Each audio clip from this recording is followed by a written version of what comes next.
देश में पोल्स हो रही हैं वाइस प्रेसिडेंट के लिए, तो क्या होगा? धनखड़ जी आगे जा रहे हैं, ये सुनने में आ रहा है।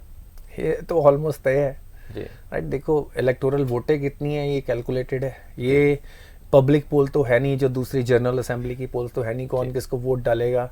हर कोई पार्टी लाइंस पे वोट डालता है right. A whip is issued, कुछ क्रॉस वोटिंग भी होती है तो, और क्योंकि वो बीजेपी के कैंडिडेट हैं, एनडीए की मेजॉरिटी है अपर लोअर हाउस दोनों में जी, और उनके हारने के चांसेस बहुत ही कम हैं। कोई और देखिए एक बड़े डिसिप्लिन तरीके से बीजेपी चल रही है। इनफैक्ट जब प्रेसिडेंट इलेक्शन भी हुए थे तब तो प्राइम मिनिस्टर ने खुद एक एक एमपी को कैसे वोट डालनी है, क्या प्रोसेस है, उसकी पूरी सिमुलेशन कराई थी। अब जेपी नड्डा जी ने करवाई है। तो वो इंश्योर करते हैं कि वहाँ पे कोई क्रॉस वोटिंग या कोई एरर या कुछ गलत लाइन लगने के चांसेस ना लग जाए, उनको प्रैक्टिस करवा रहे हैं। तो उनका वाइस प्रेसिडेंट धनखड़ जी का बनना ऑलमोस्ट तय है राइट। एंड आई होप कि जिस तरह से उन्होंने पहले भी अपने प्रीवियस रोल्स चाहे वो प्रोफेशनल थे जब एक लॉयर थे, उसके बाद as governor of West Bengal और अब as vice president of India, उनका भी एक इम्पॉर्टेंट रोल रहता है, वो इंडिया को रिप्रेजेंट करते हैं। तो एक क्वालिफाइड पर्सन है और अच्छे तरीके से हमारे देश को रिप्रेजेंट करेंगे। तो यही, क्योंकि उनका देखो जो प्रेसिडेंट और हमारे यहाँ पे प्राइम मिनिस्टर रूल है, हमारे यहाँ पे प्रेसिडेंशियल डेमोक्रेसी नहीं है। प्रेसिडेंट और वाइस प्रेसिडेंट का बहुत ज़्यादा रोल नहीं होता, हालांकि उनको कुछ डिपार्टमेंट्स, कुछ उनके राइट्स होते हैं, कुछ यूनिवर्सिटीज़ को वो देखते हैं, बट मोर और लेस पॉलिसी ड्रिवन चीज़ें होती हैं। They are more of representatives of our democracy right. तो वो उस तरीके को एक डिग्निफाइड तरीके से करें, उनकी जो भी स्टेटमेंट होती है वो इंडिया को रिफ्लेक्ट करती है, वो डिग्निफाइड हो, वो लोगों को जोड़ने वाली हो राइट, वो पॉलिटिक्स से ऊपर उठ के हो। आज वो बीजेपी के कैंडिडेट हैं, उसके बाद वो वाइस प्रेसिडेंट ऑफ इंडिया होंगे, उसके बाद वो इंडिया को रिप्रेजेंट करेंगे। वो जो भी बात बोलें उसमें एक एलिगेंस, उसमें सेंस ऑफ फेयरनेस और डिग्निटी हो, ये बहुत ज़रूरी बात है। अब इस पे मैं एग्जांपल लेना चाहूँगा डॉक्टर प्रणब मुखर्जी का। He was a Congress leader all his life, पर जब वो प्रेसिडेंट बने, जिस डिग्निटी के साथ उन्होंने पार्टी की पॉलिटिक्स से ऊपर उठ के हर बात कही राइट। और उन्होंने हमेशा गवर्नमेंट के व्यूज़ को सपोर्ट किया, इंडिया को एक बहुत ही एलिगेंट तरीके से रिप्रेजेंट किया। तो मेरे को लगता है कि वो भी एक रोल मॉडल हो सकते हैं आने वाले, जब क्योंकि अब पार्टी सपोर्टेड यूनानिमस कैंडिडेट्स तो ये है नहीं, तो ये एक रीज़न बनता है कि जब आप वाइस प्रेसिडेंट या प्रेसिडेंट बन गए तो तब आपने पार्टी को भूल जाना है। सर, दिल्ली की एक्साइज पॉलिसी पे काफ़ी सवाल उठाए गए थे, कुछ लाइसेंस भी रद्द किए गए थे, तभी हमने चर्चा की थी कि जो भी ऑफिशियल्स इसमें इन्वॉल्व हों या पॉलिटिशियंस इन्वॉल्व हों, उन पे भी कार्रवाई होनी चाहिए। तो 11 ऑफिशियल्स को सस्पेंड किया गया। सर देखो, ये जो दिल्ली का जो पॉलिटिक्स है और जो मैनेजमेंट है, जो लेफ्टिनेंट गवर्नर ऑफिस और जो सीएम ऑफिस या डिप्टी सीएम ऑफिस के बीच जो तामझाम चल रहा है, जो हमेशा एक दूसरे की नुक्ताचीनी चल रही है, वो मेरे को लगता है कि हमारी देश की डेमोक्रेसी के लिए हेल्दी नहीं है राइट। मेरे को ये लगता है कि someone at a higher office should make these two offices sit together and tell them कि you are working for the betterment of people of Delhi. वहाँ पे आपको पार्टी एजेंडा से ऊपर उठ के काम करना पड़ेगा। हर जगह पे आप ये कोशिश करें कि भाई CM is not doing the right thing या lieutenant governor is not doing the right thing. तो अगर ये जो ऑफिसेज जिनको मिलके आपस में काम करना था, अनफॉर्चुनेटली वो अपोजिट एंड पे काम कर रहे हैं, और उसमें पिसेगा कौन? दिल्ली की जनता, दिल्ली का इंफ्रास्ट्रक्चर, दिल्ली के रेवेन्यू सफ़र होंगे। और आज वही हो रहा है कि क्योंकि एक पार्टी या एक ऑफिस एक पॉलिसी बनाता है, दूसरा ऑफिस उसको रिजेक्ट कर देता है।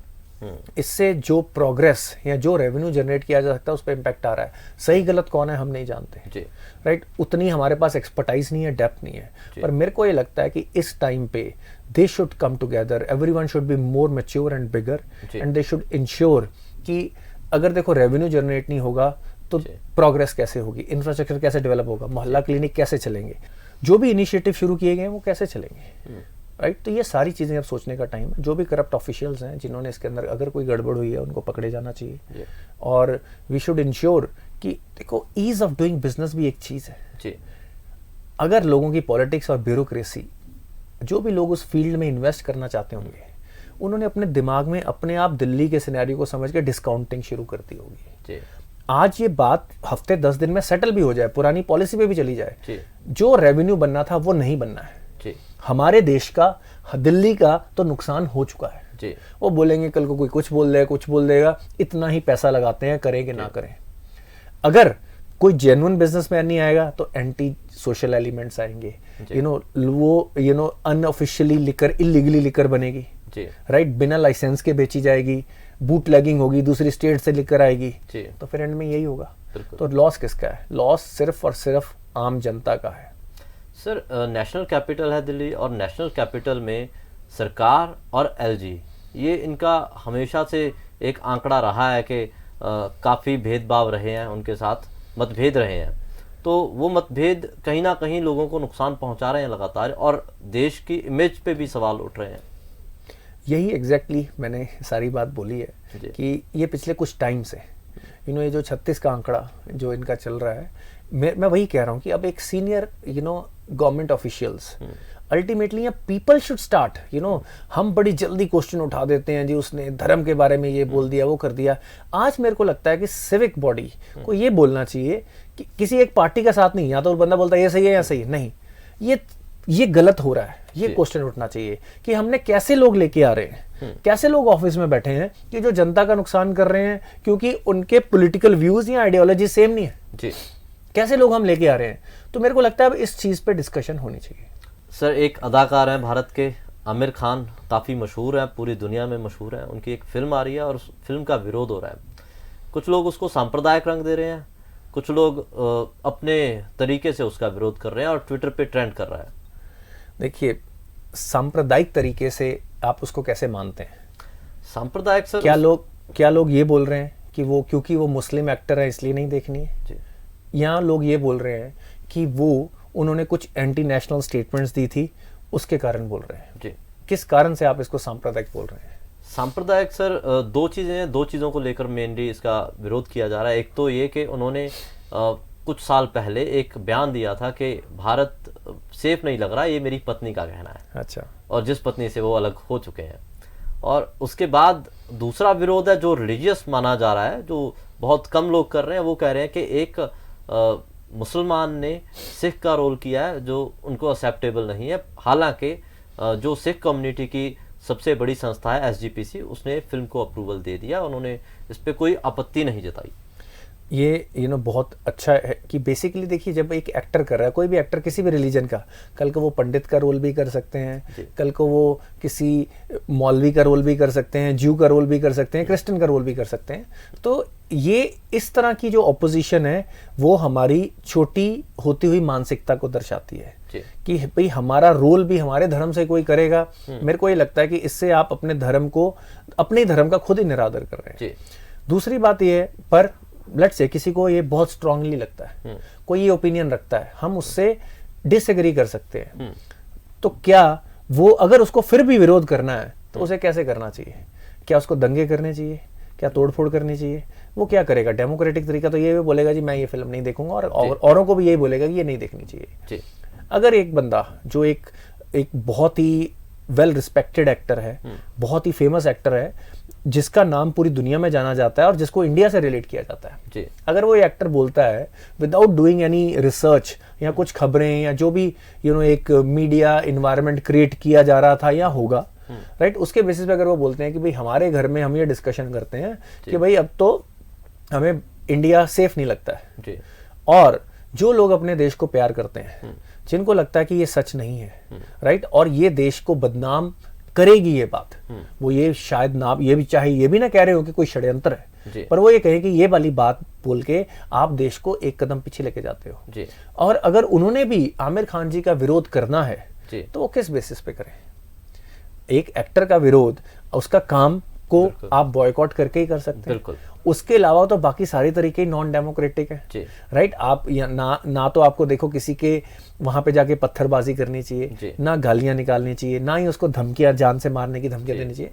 आप सबसे जो डेमोक्रेटिक तरीके से अगर एक कैंपेन कर सकते हो, वो ये होना चाहिए कि भाई जो लोग हमारे भारत को बदनाम करने की कोशिश करते हैं, हम उनकी मूवी नहीं देखेंगे, राइट।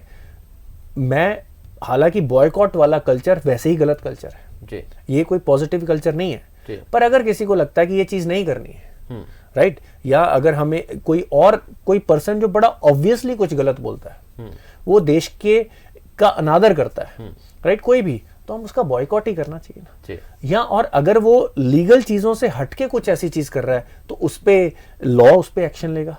हम तो बस यही कह सकते हैं कि ये आपत्तिजनक है और ये चीज नहीं होनी चाहिए, राइट। या हम आज के बाद जो कंपनी लेट्स से कि हमारे देश के अगेंस्ट कोई या लेट्स से किसी भी तरीके से हमारे देश के लॉस को तोड़ती है, वो कहती है कि भाई हम टैक्स नहीं भरेंगे, टैक्स का चोरी करते पकड़े जाते हैं, उस पर इंक्वायरी चल रही है, तो क्या कैंपेन नहीं चलनी चाहिए कि इन कंपनियों से सामान नहीं लेना चाहिए क्योंकि ये देश का नुकसान कर रही है, देश को रिस्क में डाल रही हैं, राइट। वो हमारी जनता के पास ही पैसा जाना था ना।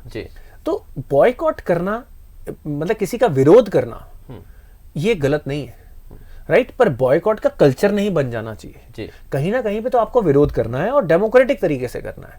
आप धरने दे सकते हैं शांतिपूर्वक तरीके से, पर आप इंफ्रास्ट्रक्चर नहीं तोड़ सकते, आप किसी की जान नहीं ले सकते, राइट। आप बोल दो कि इन्होंने जस्ट बिकॉज मेरे धर्म का या मेरे देश का निरादर किया मैं इसका गला काट दूंगा, आप ये सब नहीं कर सकते, राइट। वो हमारी जो वैल्यूज हैं इस कंट्री की, जो भारत की वैल्यूज हैं, जो हमारी इंडिक वैल्यूज हैं, उसमें वो है ही नहीं, राइट। तो मेरे को ये लगता है कि जब हम ही लोग जो हम मीडिया में बैठे हैं, जब हम किसी के विरोध करने के तरीके को जो शांतिपूर्वक है, डेमोक्रेटिक है, और हम बोले कि ये बंदा छोटी सोच रखता है, ये कट्टर सोच रखता है, वो मेरे को लगता है उस विरोध का जो एक शांतिपूर्वक विरोध है उसका भी उस डेमोक्रेटिक प्रोसेस का अनादर है, बिल्कुल, राइट। विरोध होगा और लोग एक दूसरे से डिसएग्री कर सकते हैं, लोग ये बोल सकते हैं कि बिकॉज हमें ये लगता है कि ये भारत के हित में नहीं है या इस कम्युनिटी के हित में नहीं है तो हम इसका विरोध करते हैं और हम इनकी फिल्म नहीं देखेंगे, ये उनका हक बनता है जी।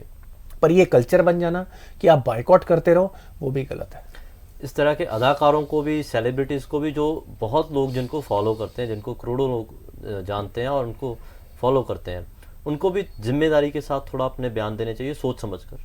देखो, आप अगर पब्लिक फिगर हो जी, आपकी रिस्पॉन्सिबिलिटी भी है कि जो जनता की आवाज़ है आप उठाओ, राइट। पर जनता की आवाज़ उठाने की आड़ में आप एक ऐसी आइडियोलॉजी को प्रोपोगेट कर दो जो कम्युनिटीज़ को तोड़े, जो देश के अंदर भय का माहौल क्रिएट करे, जो देश की इमेज पूरी दुनिया में खराब करे, और वो भी बिना किसी सबूत और रिसर्च के, जस्ट बिकॉज एक दिन घर पे बैठ के आपने ये डिस्कशन कर ली, उसको पब्लिकली डिस्कस करना, वो किसी को गलती लग सकती है, किसी को भय लग सकता है, राइट। पर जब एक ऐसी हस्ती ऐसी चीजें बोलते हैं, वो देश की इमेज का सवाल बन जाता है। और अगर उन्होंने, मेरे को लगता है तब तो जो गवर्नमेंट चेंज हुई थी उसको 1 ही साल हुआ था, राइट। और ये बात तो दूसरे दिन से एक भय का माहौल क्रिएट करना शुरू कर दिया गया था। तो मेरे को लगता है कि एक बैलेंस के साथ बात करना और नेशनलिस्ट होना कोई एक अच्छी बात ही है। सर, पाकिस्तान के जनरल बाजवा, उनके चर्चे पहले भी भारत में हुए हैं। एक जफ्फी के चर्चे थे उनके, जो सिद्धू साहब से जफ्फी उन्होंने डाली थी, और सिद्धू साहब काफ़ी चर्चा में रहे थे, काफ़ी कंट्रोवर्सीज में रहे थे। तो वो यूएई में जा रहे हैं और कई और देशों में जा रहे हैं, फंड्स की डिमांड कर रहे हैं, पर माना ये जाना चाहिए कि देश के प्राइम मिनिस्टर या प्रेसिडेंट जाते हैं। अगर आपको ज़रूरत है, अगर भारत को ज़रूरत है तो भारत के प्राइम मिनिस्टर बात करेंगे, श्रीलंका को ज़रूरत है तो उनके प्रेसिडेंट बात करते हैं। तो क्या ये आर्मी के जनरल को जाना वाजिब है? देखिए, मैं आपको एक एग्जांपल देता हूँ, राइट। आप एक बिजनेस डील करने जा रहे हैं, आप एक बहुत बड़ी कंपनी में गए जी, राइट। वहाँ पे आपको एक बहुत ही समझदार और इंटेलिजेंट, बहुत ही समझदार, बड़े अच्छे तरीके से अपना काम करने वाला एक ऑफिस बॉय पानी पिलाने आया जी। उसने बहुत अच्छे तरीके से अदब से आपसे सारी चीज़ें पूछी जी। तो क्या आप उससे वो बिजनेस डील करनी शुरू कर देंगे? बिल्कुल। मैं आपको आपकी नॉलेज के लिए बता दूं कि उनके प्राइम मिनिस्टर सऊदी अरेबिया और यूएई जा चुके हैं जी, और उनसे किसी ने बात नहीं की, किसी ने उनको कोई ठोस जवाब नहीं दिया जी। अब आप उसी से डील करेंगे जिसके हाथ में पावर है जी। आप उस कंपनी के एमडी या सीईओ से बात करेंगे जी। तो पाकिस्तान को कौन चलाता है? आपको क्या लगता है उनके प्राइम मिनिस्टर चला रहे हैं? प्राइम मिनिस्टर को, पाकिस्तान को उनके जनरल चलाते हैं जी। तो जब वो जनरल साहब जाएंगे, क्योंकि बाद में पैसे वापस कैसे आएंगे, क्या पॉलिसी बनेगी, क्या बेनिफिट दिए जा सकते हैं, ये उनके प्राइम मिनिस्टर डिसाइड ही नहीं कर सकते जी। जब एक डील होती है तो उसकी टर्म्स एंड कंडीशंस होती हैं, अपार्ट फ्रॉम इंटरेस्ट और 100 नेगोशिएशंस होती हैं जी। कि इसको कैसे दिया जाएगा, क्या रिटर्न्स दिए जाएंगे, हमें क्या सिक्योरिटीज दी जाएंगी। जी।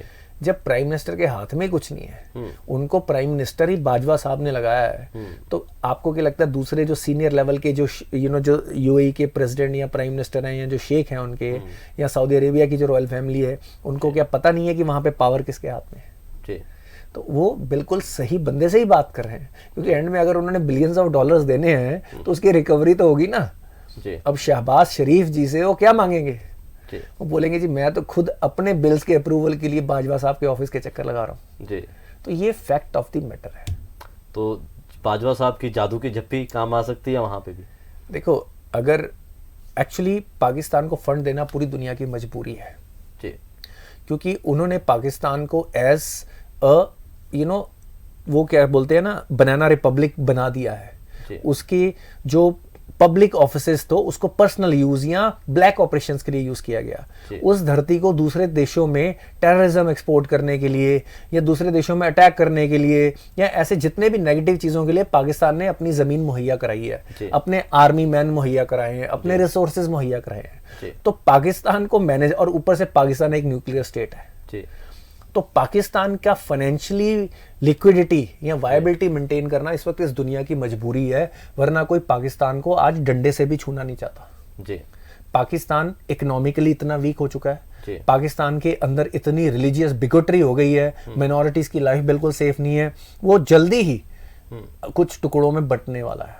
जी। तो आज पाकिस्तान को कोई मजबूरी से ही पैसे दे रहे हैं, क्योंकि उनके कुछ अपने असेट्स या उनके कुछ अपने ब्लैक ऑपरेशंस पाकिस्तान के थ्रू रन हो रहे होंगे। जी सर, इसी के साथ चाइना का जो डेट ट्रैप है उसकी बात हम करते रहे हैं। श्रीलंका के साथ जो हुआ पूरी दुनिया में देखा, वही डेट ट्रैप वो पाकिस्तान पर भी है। पाकिस्तान उस डेट ट्रैप के कारण ये सिचुएशन में पहुंचा हुआ है। जी। और सिर्फ पाकिस्तान ने सिर्फ चाइना से नहीं, पूरी दुनिया से यही कर रखा है। जी। आज वो जो भी लोन ले रहे हैं लोग, मैंने जैसे आपको बताया कि लोग इसलिए लोन दे रहे हैं, उनको कोई पैसा वापस आने की उम्मीद नहीं है। जी। पाकिस्तान तो ब्रेक डाउन होने वाला है। जी। उनको ये करना है कि ये जो न्यूक्लियर वेपन्स हैं ये गलत हाथों में ना चले जाएं, या जब तक जो भी उनके डीप असेट्स वहां पे है उनको कैसे मैनेज करना है। जी। या उनकी बेसिस को कैसे अपने मिलिट्री ऑपरेशन, स्ट्रेटेजिक ऑपरेशंस के लिए कैसे यूज करना है। जी। तो चाइना ने भी वहां पे अपने कई बिलियन डॉलर इन्वेस्ट किए हैं।